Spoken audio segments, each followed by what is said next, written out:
பெருமாள் மணி ரொம்ப நேரம் காத்துட்டு இருந்தீங்க. பொறுமையா நிதானமா பார்க்குறீங்க. என்ன எதார்த்தம் இருக்குது? 3 பேரும் வெவ்வேறு ஆங்கிள்ல வெவ்வேறு கருத்துக்கள முன்வைக்கிறாங்க இல்லையா? ஆனா எதார்த்தம்னா என்னவா இருக்குன்ற ஒரு பார்வை. அதாவது திராவிட முன்னேற்றக் கழகம் தேசிய கட்சியான காங்கிரஸோடு கூட்டணி அமைத்திருக்கிறது. அனைத்து இந்திய அண்ணா திராவிட முன்னேற்றக் கழகம் மற்றொரு தேசிய கட்சியான பாரதிய ஜனதா கட்சியுடன் கூட்டணி அமைத்திருக்கிறது. 2021ஆம் ஆண்டு தேர்தலில் இதே போல என்டிஏ கூட்டணி மிகவும் வலிமையாக இருந்தது.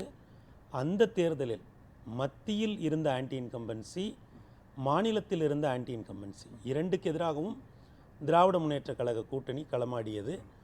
வாக்கு வித்தியாசம் 4%க்கும் குறைவான வாக்கு வித்தியாசத்தில் தான் 2021 தேர்தலில் திராவிட முன்னேற்றக் கழகம் வெற்றி பெற்றது.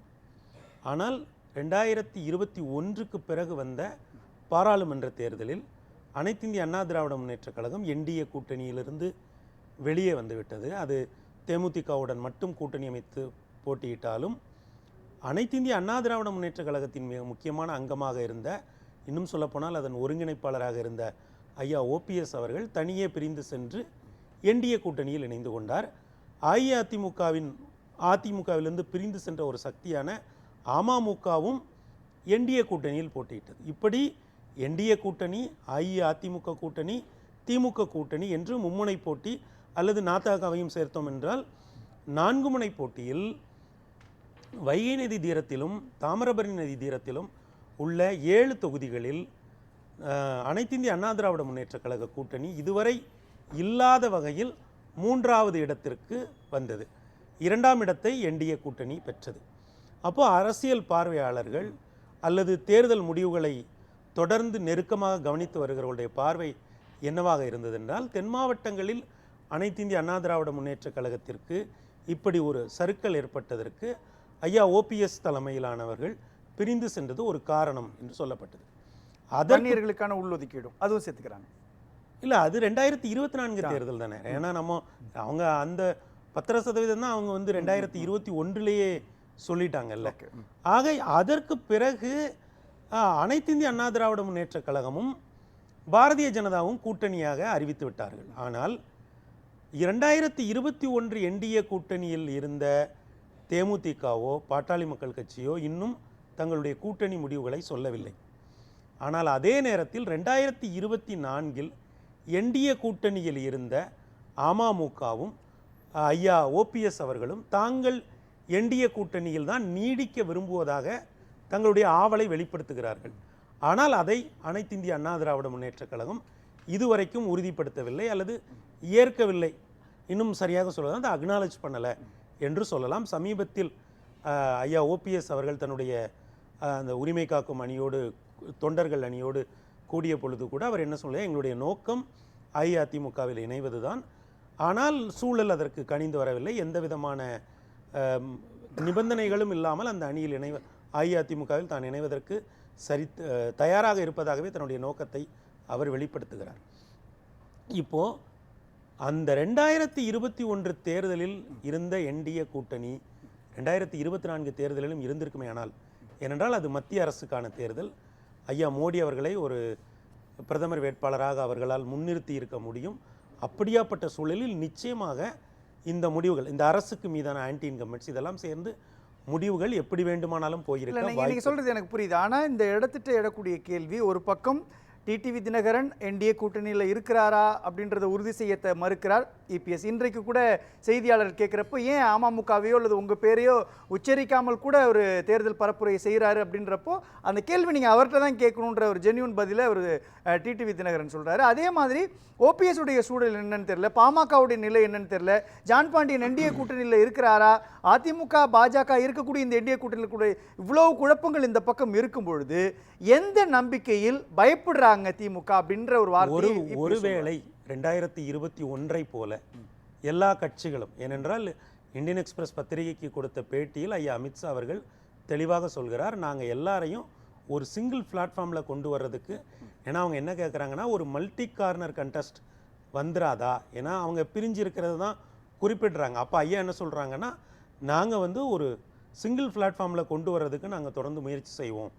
அப்போ இப்போ 2 குரல்கள் இருக்கிறது. ஒன்று, அதை ஒட்டி தான் ஐயா அமித்ஷா அவர்கள் சொல்லுகிறார்கள், இது என்டிஏ அரசாக ஒரு கூட்டணி அரசாக எல்லோருக்கும் பங்கு தரக்கூடிய ஒரு அரசாக இது அமையும். ஏனென்றால் அவர்கள் இந்தியா முழுக்க அந்த மாடலை தான் பண்ணியிருக்காங்க. அவங்களுக்கு அறுதி பெரும்பான்மை இருந்தாலும் தங்களோடு தேர்தலில் நின்ற கட்சிகளுக்கு அமைச்சரவையில் இடம் கொடுப்பதை அவர்கள் மத்தியிலும் காட்டியிருக்கிறார்கள். பக்கத்திலே இருக்கக்கூடிய ஆந்திர பிரதேசத்திலும் அது நடந்திருக்கிறது. ஏனென்றால் 175 இடங்களுக்கு 135 இடங்களை பெற்றபோது கூட அது ஒரு தெலுங்கு தேசம் அரசாக இல்லை, அது ஒரு என்டிஏ அரசாகத்தான் இன்றைக்கு இருக்கிறது. ஆக அந்த வகையில் ஐயா அமித்ஷா ஒரு வலிமையான கூட்டணியை உருவாக்குவதற்கு பாடுபடுகிறார்கள். ஆனால் அதே நேரத்தில் அனைத்து இந்திய அண்ணா திராவிட முன்னேற்ற கழகத்தினுடைய தலைமைக்கு தங்களிடமிருந்து பிரிந்து சென்றவர்களை சேர்ப்பதில் ஒரு தயக்கம் இருக்கிறது. ஒருவேளை 2021 தேர்தலை போல அனைத்து இந்திய அண்ணா திராவிட முன்னேற்ற கழகம் என்டிஏ கூட்டணி வலிமை பெறுமையானால் இங்கே மூணாவதா ஒரு பிளேயர், முக்கியமான பிளேயர் இப்போ இருக்கார், ஐயா விஜய் அவர்கள். அவர்கள் பிரிக்கக்கூடிய வாக்குகள், அவர் எல்லா கட்சிகளுடைய வாக்குகளையும் எல்லா செக்ஷன்லையும் பிரிப்பார் அப்படிங்கிறது தான் பல்வேறு சர்வேக்கள். ஏன்னா எல்லா அரசியல் கட்சிகளும் சர்வே பண்ணி பார்க்குறாங்க, எல்லாருமே ஒவ்வொரு டீம் வச்சுருக்காங்க, நாள்தோறும் தமிழகம் முழுக்க சர்வேகள் நடந்து கொண்டே இருக்கிறது. அப்போ எல்லா செக்ஷன்லேருந்துமே அவர் வாக்குகளை பிரிக்கக்கூடிய வல்லமை பெற்றவராக இருக்கிற போது இந்த பிரிகிற வாக்குகள் அந்த 4% இடைவெளி இருக்கிறது இல்லையா, அப்புறம் ஆன்டி இன்கம்பன்சி ஒரு ஃபேக்டர். ஏன்னால் எந்த அரசாக இருந்தாலும் it will become unpopular day by day அப்படிங்கிறது தான் ஒரு அரசியல் சூத்திரம். அதை நம்ம அந்த ஆன்டி இன்கம்பன்சிங்கிறது ஒரு அலையாக இருக்கிறதா இல்லது ஒரு சிறு அளவில் நகர்வாக இருக்கிறதான்றதை தேர்தல் முடிவுகள் தான் சொல்லும். ஆனால் நிச்சயமாக எந்த ஒரு அரசுக்கு எதிராகவும் ஒரு ஆன்டி இன்கம்பன்சி இருக்கும். அப்போது இந்த 4% அவங்களால எட்டி பிடிச்சிட முடியும்னு என்டிஏ நினைக்கிறாங்க. அப்போ அந்த நேரத்தில், ஏன்னா அவங்களும் தொடர்ந்து ஒன்று சொல்லிகிட்டே இருக்காங்க, எங்கள் கூட்டணியில் இன்னும் கட்சிகள் வரும் அப்படின்னு சொல்கிறாங்க. அந்த அடிப்படையில் பார்க்கிற பொழுது தான் அவர்கள் இல்லை அதுதான் அதுக்கு ஆப்போசிட்டில் விடுதலை சிறுத்தைகள் கட்சியினுடைய திருமாவளவன் சொல்லக்கூடியது கொத்து கொத்தாக வாக்குகள் விழும், அதில் 20% வாக்குகள் விசிகாவினுடைய வாக்குகள், அங்கே பட்டியலின சமூக மக்களுடைய வாக்குகள் அப்படியே திமுக கூட்டணிக்குள்ளே போகுன்ற ஒரு அஷூரன்ஸ் கொடுக்குறாரு இல்லையா. இப்போ அந்த இடத்துல பார்க்குறப்போ இந்த என்டிஏ கூட்டணியில் பட்டியலின சமூக மக்களினுடைய வாக்குகளை முழுமையாக எடுக்கிறதுக்கோ அல்லது வன்னியர் சமூக வாக்குகளை முழுமையாக எடுக்கிறதுக்கோ முக்குளத்தோர் சமூக வாக்குகளை முழுமையாக எடுக்கிறதுக்கான ஸ்பேஸ்ன்றது இல்லாமல் தானே இருக்குது இன்னைக்கு கரண்ட் நிலவரத்தில். இல்லை, அதாவது ஒவ்வொரு தேர்தலுமே தன்னளவில் தனித்தன்மை வாய்ந்தது. எந்த வாக்கு, அப்புறம் தமிழகம் எனக்கு தெரிந்து அது ஒரு நவீனமான மாநிலம், அது சாதி பார்த்து வாக்கு, நம்ம ஒரு 50% மேலே அர்பன் பாப்புலேஷன் வந்துட்டோம், அர்பனைசேஷன் 50% மேலே வந்துருச்சு. பெரிய அளவில் அவர்கள் சாதி பார்த்து வாக்களிப்பதில்லை. அப்படி சாதி பார்த்து வாக்களித்திருந்தால் தமிழ்நாட்டில் இவ்வளவு நாட்களும் அந்த முடிவுகள் வந்திருக்க வாய்ப்பே இல்லை. தென்னகத்திலே இருந்து வட மாவட்டம் வரைக்கும் வெவ்வேறு சமூகங்களை சார்ந்த மக்களும் ஒரே போக்காக வாக்களிக்கிற தன்மைதான். இந்த அரசு வேண்டுமா வேண்டாமா, மாற்றாக யாரை கொண்டு வருவது அப்படிங்கிறது தான் இருந்திருக்கு. ஓகே, இப்போ என்டிஏ கூட்டணிக்குள்ள மற்ற கட்சிகள் வருவாங்க, இன்னும் சில கட்சிகள் வருவாங்கன்னு அதிமுகவுடைய பொதுச் செயலாளர் இபிஎஸ் சொல்லக்கூடிய கட்சி யாரா இருக்கும்? ஒருவேளை தாவேகா வர்றதுக்கு வாய்ப்பு இல்லை, ஏன்னா அவங்க நான் திரும்ப சொல்றேன், 100% ஐயா விஜய் அவர்கள் எந்த இருவரும் முன்னேற்ற கழகங்களோடு அவர் கூட்டணிக்கு போக மாட்டார். அது நான் பலமுறை சொல்லியிருக்கிறேன். அவர் தன்னை முதலமைச்சர் வேட்பாளராக சமீபத்தில் நடந்த ஒரு கூட்டத்தில் அறிவிப்பதற்கு முன்னால் இருந்தே நான் சொல்லியிருக்கேன், அவர் எந்த கூட்டணிக்கும் உறுதியாக போக மாட்டார். அவர் தன்னையே ஒரு முதலமைச்சர் வேட்பாளராக பார்க்கிறார். இன்னும் சொல்ல போனால் தமிழகத்தில் நீண்ட காலமாக பல சிறிய கட்சிகள் முன்னேற்ற கழகங்களுக்கு மாற்றாக ஒன்றை கொண்டு வர வேண்டும் என்று விரும்புகிறவர்களுக்கு ஐயா விஜய் ஒரு நல்வாய்ப்பாக கூட இருக்கலாம்.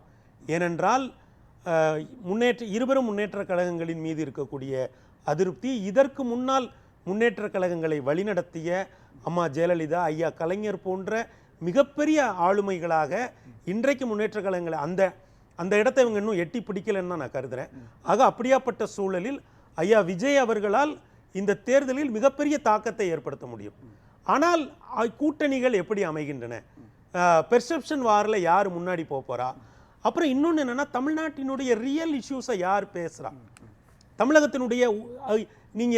தமிழகத்தினுடைய ஆதாரமான பிரச்சனைகள் அரசியல் களத்தில் இன்று பேசப்படுவதில்லை அப்படிங்கிறதா உண்மை. என்ன ஆதாரமான பிரச்சனை? ஆதாரமான பிரச்சனைகள் நீங்கள் ஒரு ஊடகவியலாளராக என்ன பார்க்குறீங்க? ஒரு நாளைக்கு ஏறக்குறைய 90 லட்சம் பாட்டில்கள் மதுபான கடையில் விற்பனை ஆகிறது. இதை பற்றி எந்த கட்சியாவது வாய் திறக்கிறார்களா? நீங்க இல்ல அது அதிமுகவே எடுக்கல. இப்போ ஒரு குறிப்பாக சொல்லணும்னா ஒரு சின்ன விஷயம் எடுத்துங்களேன். மதுரையில இருக்கக்கூடிய தலைவர்களை கூண்டோடு ராஜினாமா செய்யணும்னு தமிழ்நாடு முதலமைச்சர் ஒரு அறிவிப்பு வெளியிடுறாரு. அதன்படி நடக்குது. அதுக்கான அடிப்படையான விஷயம்ன்றது ஊழல் அப்படின்றது.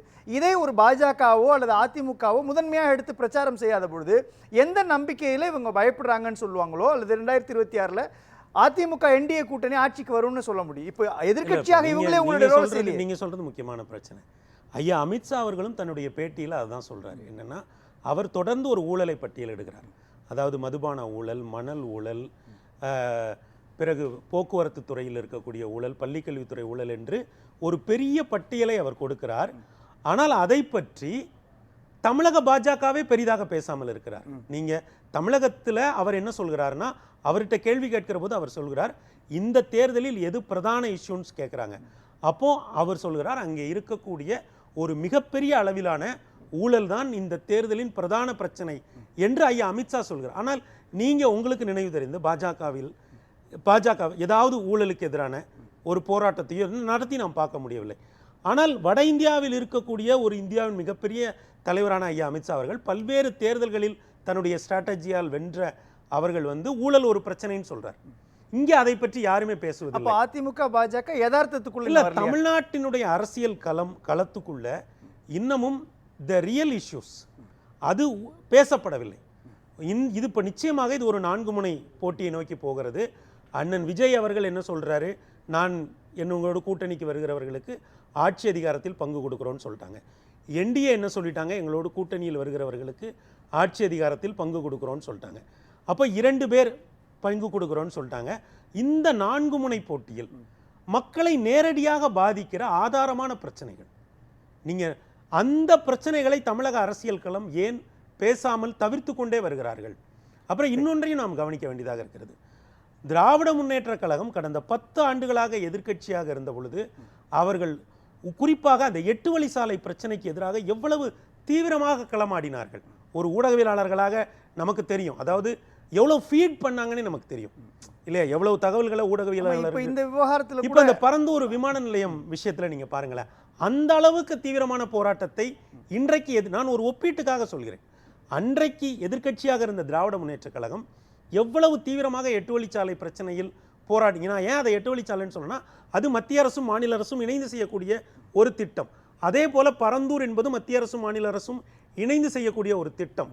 அதில் அன்றைக்கு திராவிட முன்னேற்ற கழகம் களமாடியதைப் போல இன்றைக்கு அனைத்து இந்திய அண்ணா திராவிட முன்னேற்ற கழகம் எதிர்க்கட்சி என்கிற இடத்திலிருந்து களமாடுகிறதா? அப்படி பார்க்கிற பொழுது ஒருவேளை நீங்க உங்க தலைப்பை ஒட்டி நான் வருகிறேன், ஒருவேளை 2021 போல ஒரு வலிமையான கூட்டணி உருவானால், என்டிஏ கூட்டணி உருவானால், அது நிச்சயமாக ஒரு அச்சுறுத்துகிற ஒரு கூட்டணியாக இருக்கும். அப்படி இல்லை என்றால் ஐயா விஜய் தலைமையில் கூட ஒரு வலிமையான கூட்டணி உருவாவதற்கான வாய்ப்பு இருக்கிறது. ஆனால் களம் என்பது கூட்டணிகளையும் எந்த அளவிற்கு அவர்கள் தீவிரமாக மக்களை நேரடியாக பாதிக்கிற பிரச்சனைகளை பேசுகிறார்கள் என்பதையும் பொறுத்து. ஏனென்றால் கடைசியாக ஒன்றை மட்டும் சொல்கிறேன், in politics and war you have to win the perception before the real war. அதனால் அந்த பெர்செப்ஷன் வாரில் யார் வெற்றி பெறப் போகிறார்கள் என்பதை நாம் பார்க்கலாம். உண்மையான தேர்தல் என்பது 2000